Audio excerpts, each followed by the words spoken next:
അപ്പോൾ ഇന്നത്തെ നമ്മുടെ വീഡിയോ ഒരു മെഡിസിനൽ പ്ലാന്റിനെ കുറിച്ചാണ്. കൊഴിഞ്ഞിൽ എന്നാണ് ഈ ഔഷധ സസ്യത്തിൻ്റെ പേര്. ഇത് ചിലയിടങ്ങളിൽ കൊടുവ എന്നാണ് അറിയപ്പെടുന്നത്.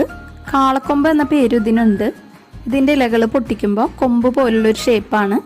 അങ്ങനെയായിരിക്കണം കാളക്കൊമ്പ് എന്ന് പേര് കിട്ടാൻ കാരണം. നീലമരിയോട് വളരെ സാദൃശ്യമുള്ളൊരു ചെടിയാണിത്. ഇതിൻ്റെ വിത്തുകളിൽ നിന്നാണ് പുതിയ തൈകൾ മുളച്ചു വരുന്നത്. പിന്നെ ഇതിൽ പർപ്പിൾ നിറത്തിലുള്ള ചെറിയ പൂക്കളാണ് വിരിയാറ്. ഇതിന് സംസ്കൃതത്തിൽ പ്ലീഹ ശത്രു എന്ന് പേരുണ്ട്. പ്ലീഹ വീക്കം തടയാനായിട്ട് ഇത് വളരെ നല്ലതാണ്. ലിവർ സിറോസിസ്, മഞ്ഞപ്പിത്തം ഇതിനൊക്കെയുള്ള ഒരു പ്രതിവിധിയായിട്ട് ഇത് ഉപയോഗിക്കുന്നുണ്ട്.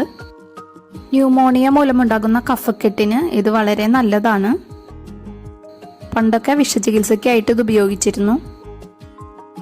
ദന്തരോഗങ്ങൾ,